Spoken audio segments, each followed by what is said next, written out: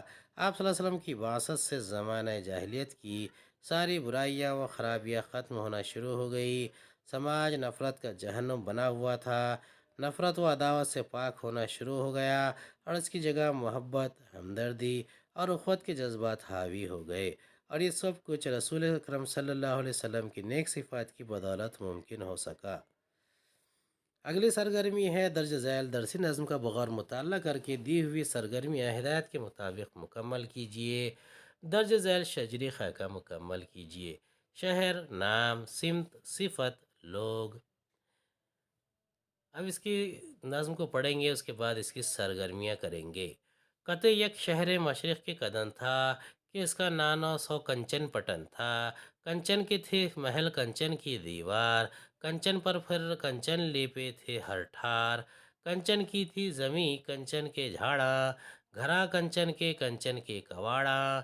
گگن کے تل کی ایسا شہر نادر، نہیں دیکھے تھے اکھیا کے مسافر۔ عجب تاثر تھا وہاں کی ہوا کا، سدا ہنگام تھا نشو و نما کا۔ سکی لکڑی اگر کوئی لاکھوں گاڑے، دو لکڑی سبز ہو شاخہ کو کاڑے۔ بکھیرے تو زمیں پر وہاں کی کانٹے، تھے پھٹتے پل میں پھولا کے ہوں پھاٹے۔ سدا خوشحال تھے سب لوگ وہاں کے، تھے خاطر جمع وہاں کے ساکنہ کے۔ جیتا لیوے بھی عشرت کم نہ تھا وہاں، اتھا سب کچھ والے یک غم نہ تھا وہاں۔ دوسری سرگرمی ہے شہر کی آب و ہوا کی تاثیر کو اپنے الفاظ میں تحریر کیجیے۔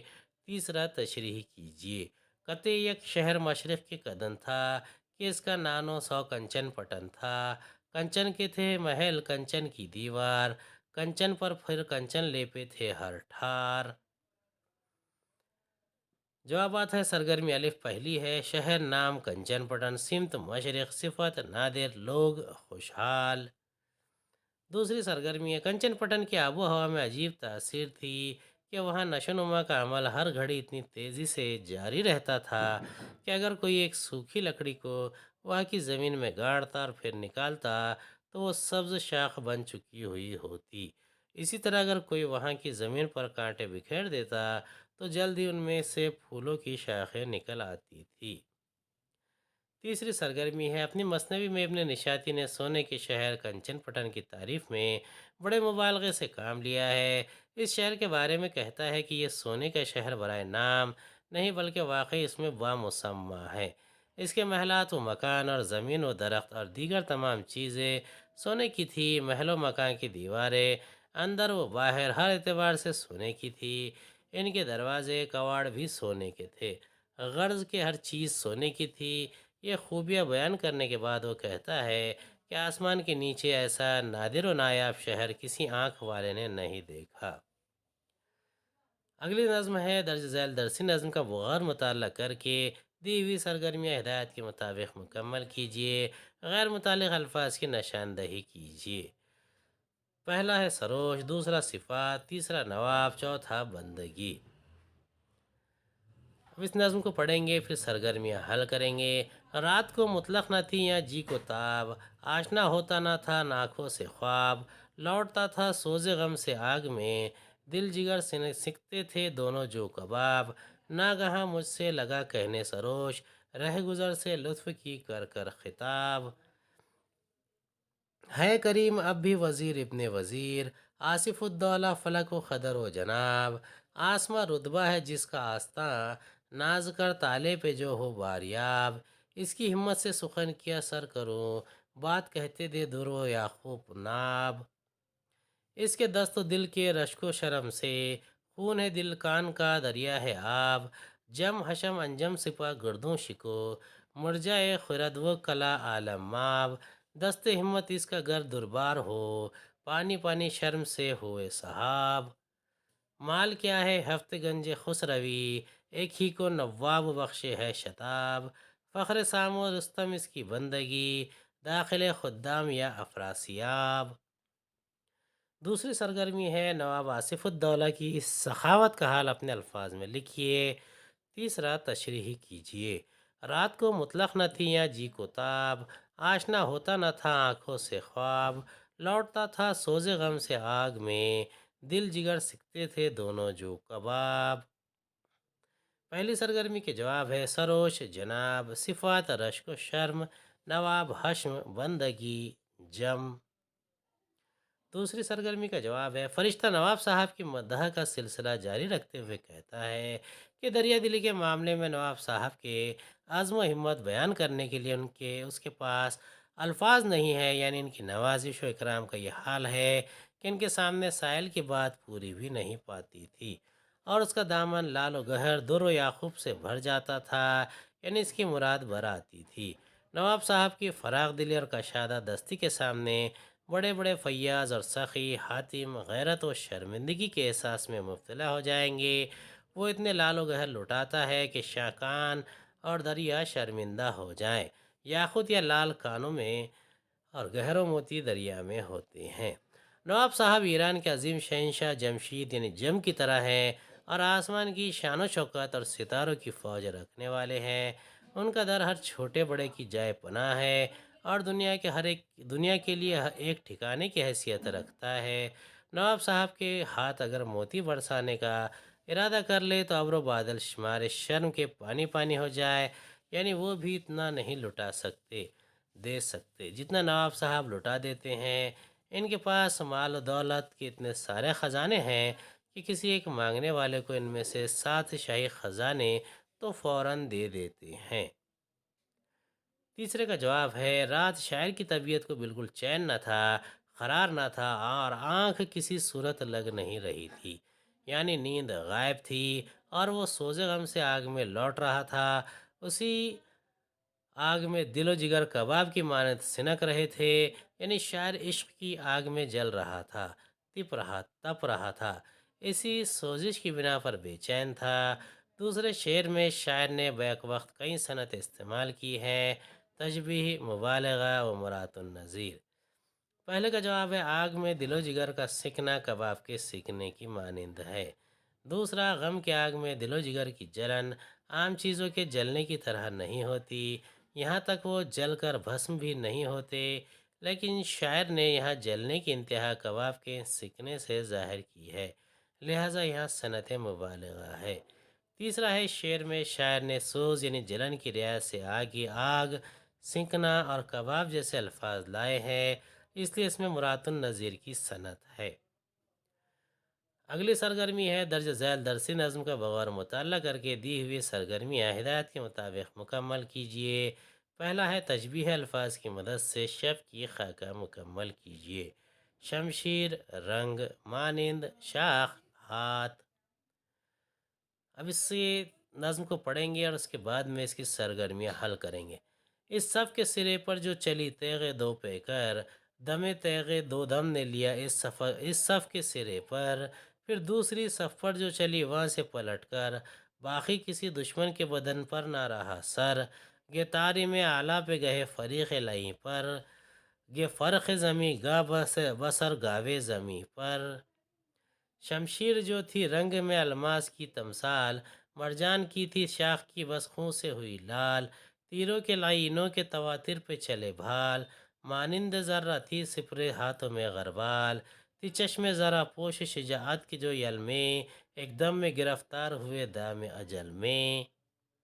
وہ تیغ بلندی سے جو آتی سوئے پستی، پستی میں جلا دیتی تھی جو خرمن ہستی، ہستی کی نہ باقی رہی نہ مرد کو مستی، مستی انہی پر خواب اجل کی ہوئی پستی، جس طرح سے گرتی تھی وہ انبوہ کے اوپر، بجلی بھی تڑپ کر نہ گرے کوہ کے اوپر۔ دوسری سرگرمی ہے دوسری صف میں تلوار کے چلنے کا اثر بیان کیجیے۔ تیسرا ہے تشریح کیجیے۔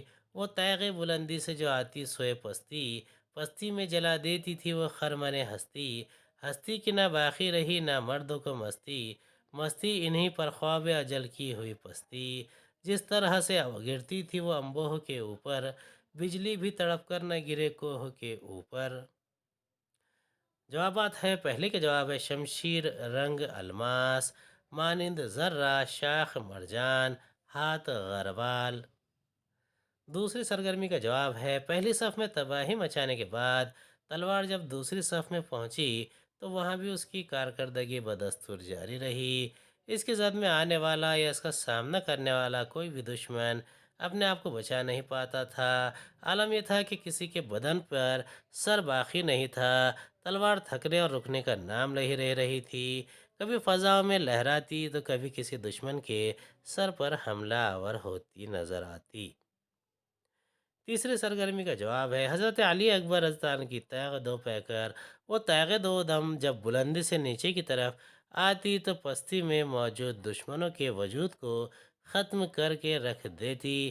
یا ان دشمنوں کے وجود کو خرمن ہستی کہا گیا ہے، جسے ایک آگ دکھا دی جائے تو سارا جل کر راکھ ہو جاتا ہے، اور ان نامردوں یعنی دشمنوں کے وجود کا سارا جوش سرد ہو جاتا، اور ان کا سارا غرور موت کے خواب میں مبتلا ہو کر رہ جاتا، یعنی موت کی آغوش میں پہنچ جاتا۔